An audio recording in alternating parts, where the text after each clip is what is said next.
గారికి, గౌరవ జిల్లా డిఎఫ్ఓ గారికి, వేదిక మీద ఉన్న అధికారులు, మొన్ననే కొత్తగా ఎన్నుకోబడ్డ మున్సిపల్ చైర్పర్సన్స్, అదే రకంగా ఖమ్మం కార్పొరేషన్ మేయర్ గారు, ఈ కార్యక్రమంలో పాలు పంచుకుంటున్న ఖమ్మం కార్పొరేషన్లోని కార్పొరేటర్లు, కొత్తగా ఎన్నికబడిన మున్సిపాలిటీల్లోని మున్సిపల్ కమిషనర్, మున్సిపల్ వార్డు మెంబర్లు, కొత్తగా ఎన్నుకోబడ్డ గ్రామ సర్పంచులు, ప్రింట్ అండ్ ఎలక్ట్రానిక్ మీడియా మిత్రులు, ముఖ్యంగా ప్రజాప్రతినిధులైన నా ఆడబిడ్డలందరికీ శిరస్సు వంచి మనస్ఫూర్తిగా హృదయపూర్వక నమస్కారం.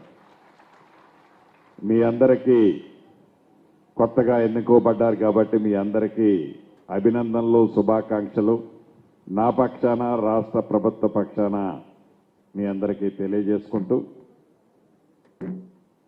ప్రత్యేకంగా ఈ రాష్ట్ర ప్రభుత్వం మొన్న 6వ తారీఖు నుంచి 99 రోజులు ప్రజా పాలన ప్రగతి ప్రణాళిక కార్యక్రమాన్ని గౌరవ ముఖ్యమంత్రి గారు, రాష్ట్ర కేబినెట్ ఆలోచనలకు అనుగుణంగా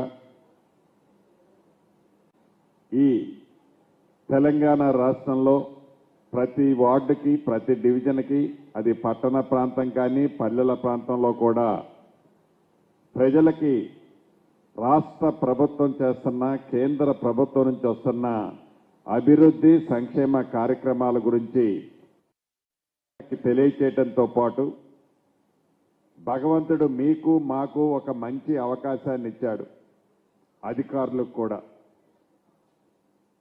ఈ 5 సంవత్సరాలు ఏదైతే పరిపాలన చేసే అవకాశం మనకిచ్చాడో, మీ డివిజన్లో కానీ, మీ గ్రామ పంచాయతీ పరిధుల్లో కానీ ఏవైతే ప్రజల ఆలోచనలకి అనుగుణంగా ఈ రాష్ట్ర ప్రభుత్వం మీ ప్రాంతానికి చేసే సంక్షేమ కార్యక్రమాలని పేదవాళ్ళకి అందించే దాంట్లో ఏదో సంపాదించుదామని మన ఎవరమో రాజకీయాల్లోకి రాలే. మనము సర్పంచ్గానో, వార్డు కౌన్సిలర్గానో, మున్సిపల్ కార్పొరేటర్గానో, ఇంకా ఎమ్మెల్యేగానో, ఎంపీగానో, మంత్రిగానో, కలెక్టర్గానో, ఎస్పీగానో వారు ఉద్యోగస్తులు అయినప్పటికీ ఒక మంచి అవకాశం భగవంతుడు మనకిచ్చాడు. ఈ అవకాశాన్ని సద్వినియోగం చేసుకొని సర్పంచ్గా పలాని వ్యక్తి ఉన్నప్పుడు మన గ్రామము భలే అభివృద్ధి జరిగిందిరా, వార్డు మెంబర్గా, మున్సిపల్ కార్పొరేటర్గా ఫలానోళ్ళు ఈ కార్పొరేటర్గా ఈ ప్రాంతానికి ఉన్నప్పుడు మంచి అభివృద్ధి, మంచి పేరు తెచ్చుకున్నాడురా అనే మంచి పేరు కోసమే మనందరం కూడా తాపత్రయపడుతుంటాం. దాంట్లో కలెక్టర్లు కూడా, ఎస్పీలు, ఇంకా ఉన్నతాధికారులందరూ కూడా ఫలాని వారి టైంలో ఇంత మంచి పరిపాలన జరిగింది, ఫలాని వారి టైంలో ఇన్ని మంచి సంక్షేమ కార్యక్రమాలు, ఈ అభివృద్ధి జరిగింది అని చెప్పుకోవాలని మనందరం కూడా తాపత్రయపడి ఈ ప్రజా జీవితం, ఈ రాజకీయాల్లోకి వచ్చి ప్రజల దీవెనలతో ఈనాడు ఈ స్థాయిలో మనందరం ఉన్నాం.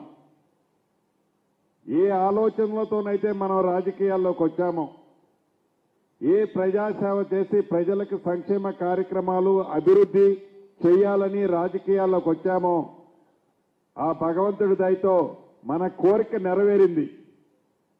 ఈ కోరిక మనదైతే కోరిక నెరవేరింది. మనని నమ్ముకొని ఓట్లేసిన ప్రజలు, అది గ్రామ పంచాయతీ కావచ్చు, వార్డు మెంబరు కావచ్చు, ఇంకా ఏ అధికారైనా కావచ్చు, ఏ నాయకుడైనా కావచ్చు, ఈ ఓట్లేసిన ప్రజలకి మంచి చేయాల్సిన బాధ్యత, ఆ ప్రాంతాన్ని అభివృద్ధి చేయాల్సిన బాధ్యత మన మీద ఉంటుంది. కాబట్టి అధికారంలో ఉన్న మనం, అది ఏ స్థాయిలో ఉన్నా తప్పకుండా మంచి చేసే దాంట్లో, మంచి చేస్తున్న దాంట్లో ఎంత దూరమైనా కూడా మనం ముందుకు అడిగేయాలి. అది ప్రజలకు జరిగేదైతే 2 అడుగులు ముందుకేసి ప్రజలకు అందించినట్లయితే చిరస్థాయిగా నీవు ఏ రాజకీయాల్లోకి రావాలని కోరుకొని వచ్చావో దానికి అర్థం పరమార్థం ఉంటుందని మీరందరూ మనసులో పెట్టుకొని సర్పంచులు కానీ ఏ హోదాల్లో ఉన్న నాయకులైనా మీ ప్రాంతాల్లో ఉదయం నుంచి పద్దాకా పనిచేయమన్నట్ల మీకు కుటుంబాలుంటాయి, మీకు ఏదో ఒక చిన్న పెద్ద వ్యవసాయమో వ్యాపారమో చిన్నవి ఉంటాయి, వాటిని వదిలేసుకోమని చెప్పట్లే. ఉదయము సాయంత్రము కొంత టైము మీ ప్రాంతాల్లో కేటాయించినట్లయితే మీరు ఆశించిన మంచి ఫలితాలు తప్పకుండా వస్తాయి. దానికి అధికారులు కూడా సహకరిస్తారు. మీకు తెలియంది కాదు, ముఖ్యంగా గ్రామ సర్పంచులకి గడిచిన 2 సంవత్సరాలన్నర నుంచి ఏవైతే గ్రామ పంచాయతీకి రావాల్సిన నిధులు నాకు తెలిసి గ్రామ పంచాయతీల వ్యవస్థ వచ్చిన తర్వాత ఇంత పెద్ద మొత్తంలో 1-2 నెలల్లోనే ఇంత పెద్ద మొత్తంలో మీ గ్రామ పంచాయతీలకి డబ్బులు వచ్చిన సందర్భాలు లేవు. ఈనాడు పెద్ద ఎత్తులో మీ పంచాయతీ స్థాయిని బట్టి 5 లక్షల దగ్గర నుంచి నాకు తెలిసి 50-60 లక్షల రూపాయలు కూడా గడిచిన ఈ వారం 10 రోజుల్లో మీ ఖాతాల్లో జమ అయ్యాయి. అంటే మీ గ్రామ పంచాయతీకి జమ అయ్యాయి అంటే ఇంకా ఈ మార్చి 31వ తారీఖు లోపు ఇప్పుడు ఎంత వచ్చాయో మరిన్ని అంత డబ్బులు కూడా రాబోతున్నాయి. అంటే ఒక్కొక్క పంచాయతీకి 10 నుంచి 15 లక్షల లగాయితూ ₹1 కోటి పైచీలకు ఒక్కొక్క గ్రామ పంచాయతీకి వస్తున్నాయి. ఈ డబ్బుని ఏదో గ్రామ పంచాయతీలోకి వచ్చాయి, పాత అప్పులు తీరుద్దాం, ఈ డబ్బును ఎట్లా ఖర్చు పెడదాము అనేది ఒక్క నిమిషం పక్కన పెడితే ఆ డబ్బుని ఒక ప్రణాళికాబద్ధంగా ఆ డబ్బుని ప్రజలకు ఉపయోగపడే విధంగా ఆ డబ్బులో ప్రతి పైసా మీ రాజకీయంలో ఒక మైల్ స్టోన్గా నిలబడే విధంగా అభివృద్ధి చేసినట్లయితే తప్పకుండా మీరు ఆశించిన మీ గుర్తింపు మీ గ్రామాలు మీ డివిజన్లలో ఉంటాయి.